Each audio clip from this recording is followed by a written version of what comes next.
Welcome अभिनव steno classes. मैं अभिनव। आज हम डिप्थोंग्स के बारे में पढ़ेंगे। पिछली क्लास में हमने पिटमैन शॉर्टहैंड के अंदर रूल आर और एच का पढ़ा था। आज हम डिप्थोंग्स के बारे में पढ़ेंगे। डिप्थोंग्स होता क्या है और डिप्थोंग्स के अंदर कौन कौन सी साउंड के अकॉर्डिंग हम वर्ड्स को क्रिएट करते हैं। देखिए, जो डिप्थोंग्स होता है उसका मतलब होता है द्विध्वनिक स्वर, यानी दो स्वरों का उच्चारण अगर हम एक साथ करते हैं तो उसको हम डिप्थोंग्स कहते हैं। देखिए स्टूडेंट्स, जैसे हमने यहां पर फर्स्ट प्लेस पे साउंड बनाई है आई। ये जो सिंबल है यानी साइन, इसको आपको याद करना है कि आई का जो साइन होता है वो इस तरीके से सिंबल को हम क्रिएट करते हैं। फॉर एग्जाम्पल, मैं आपसे बोलता हूं टाई। टी में कौन से वॉवल की साउंड आ रही है?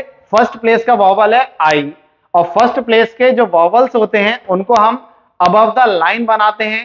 तो टी में जो आई की साउंड आ रही है वो फर्स्ट प्लेस पे है, तो टी हमने लाइन के ऊपर बनाना है और आई का हमने साइन क्रिएट कर देना है। ये क्या बन जाएगा? टाई। वैसे ही फर्स्ट प्लेस पे जो साउंड है हमारी ऑय की भी आती है। फॉर एग्जाम्पल, मुझे लिखना होता टॉय, तो टॉय में जो साउंड है वो किसकी है? ऑय की। सेम वही प्रोसेस है।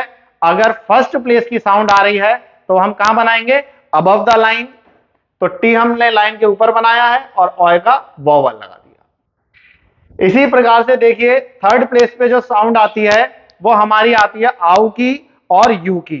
ये साउंड जब तक आपको याद नहीं होंगी, क्योंकि जो हमारी शॉर्ट हैंड होती है वो फोनोग्राफी पे डिपेंड होती है। जो हम सुनते हैं उसी को हम लिखते हैं, ना कि देखकर लिखते हैं। फॉर एग्जाम्पल, अगर मैं नाइफ बोल रहा हूं तो स्ट्रोक जो सुनाई देगा एन और एफ, उसी के अकॉर्डिंग हम स्ट्रोक को बनाएंगे। अगर स्पेलिंग के हिसाब से बनाएंगे तो उसमें के भी बनाना पड़ेगा, एन भी बनाना पड़ेगा, एफ भी बनाना पड़ेगा। तो हमें देखकर नहीं लिखना होता है, जो सुनाई देता है उसी के अकॉर्डिंग बनाते हैं।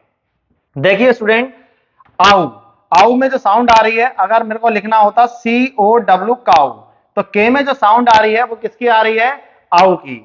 तो आउ हमारा थर्ड प्लेस का है, के हमने लाइन पे ही बनाना है, क्योंकि हॉरिजॉन्टल स्ट्रोक हम लाइन पे ही बनाते हैं, लाइन से ये कट नहीं सकते हैं। और जो वॉवल है आउ का वो हमने लगा दिया। फॉर एग्जाम्पल देखिए, अगर मुझे लिखना होता C O W E D cowed, तो जो काउड में वॉवल और स्ट्रोक कौन कौन से सुनाई दे रहे हैं हमें? तो काउड में के और डी सुनाई दे रहा है। हॉरिजॉन्टल स्ट्रोक में थर्ड प्लेस की साउंड आ रही है, तो के लाइन के ऊपर बनेगा और डी लाइन से कट जाएगा। आउ की जो साउंड है वो अगले स्ट्रोक के बिफोर साइड में थर्ड प्लेस पे हम लगा देंगे। इसी प्रकार से देखिए, यू की साउंड आ रही है, अगर मुझे लिखना होता ड्यू। ड्यू में किसकी साउंड है? यू की। यू हमारा थर्ड प्लेस का है, थर्ड प्लेस के सारे स्ट्रोक कट जाते हैं हॉरिजॉन्टल को छोड़कर, तो डी हमारा लाइन से कटेगा और यू इसी में जोड़ देंगे। अगर सिंगल स्ट्रोक में थर्ड प्लेस की साउंड आती है तो ज्यादातर हम स्ट्रोक में वॉवल जोड़ देते हैं। जैसे एग्जांपल देख लीजिए, अगर मुझे लिखना होता न्यू, तो एन में यू हम इस तरीके से जोड़ेंगे। अगर हमें लिखना होता आर्ग्यू, गे में यू इस तरीके से जोड़ेंगे। लिखना होता वैल्यू, यू इस तरीके से जोड़ेंगे। इसमें कुछ चीजें डिप्थोंग्स के अंदर हमें ध्यान क्या रखनी है? अगर हमारा वॉवल स्ट्रोक से जस्ट पहले आता है तो साउंड कौन कौन से स्ट्रोक वॉवल्स की आएगी? आई की और आई की। फॉर एग्जाम्पल, मैं आपसे कहता हूं आइटम। आइटम में जस्ट पहले किसकी आवाज आ रही है? आई की। अगर जस्ट पहले स्ट्रोक से पहले फर्स्ट प्लेस के डिप्थोंग्स की साउंड आती है तो उस केस में हम वॉवल को स्ट्रोक से जोड़ देते हैं। फॉर एग्जाम्पल देखिए, जैसे अभी हमने बोला कि आइटम, तो आई हमने पहले बनाना है, टी बनाना है, फिर एम बनाना है, तो इसमें हमने क्या किया? जोड़ दिया। फॉर एग्जाम्पल देखिए, ऑय के लिए हम बनाए ऑयल लिखना होता, तो ऑय हम बनाएंगे एल बना दिया, ऑयल हो गया।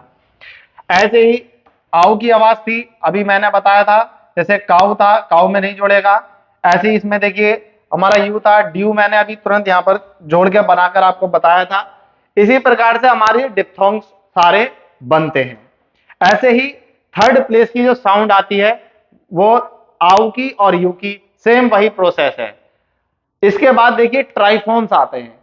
ट्राइफोन्स का मतलब होता है त्रिध्वनिक स्वर, यानी दो मात्राओं के अलावा तीसरी आवाज भी एक साथ प्रोनाउंस होती है, तो उसको हम ट्राइफोन्स बोलते हैं।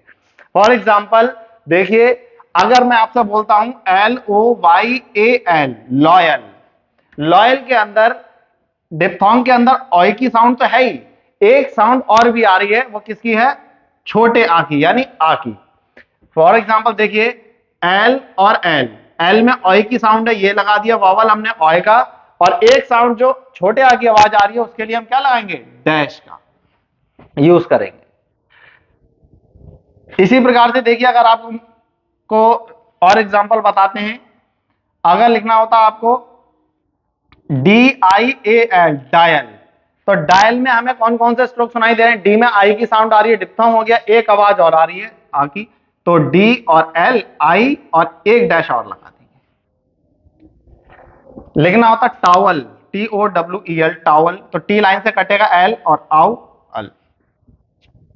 ध्यान आपको यह रखना है, ट्राइफोन के अंदर दो स्ट्रोक के बीच में ही अगर थर्ड प्ले तीन आवाजें आ रही हैं तभी ट्राइफोन का यूज करेंगे, अदरवाइज नहीं करेंगे। इस वीडियो में डिप्थोंग्स को आप जितना बार बार रिपीट करके देखेंगे, पढ़ेंगे, तो आसानी से समझ में आएंगी चीजें।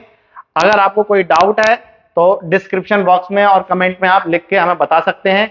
उम्मीद है आपको ये वीडियो हमारी पसंद आई होगी, तो हमारे चैनल को सब्सक्राइब करें, लाइक करें और शेयर करें। बहुत बहुत धन्यवाद।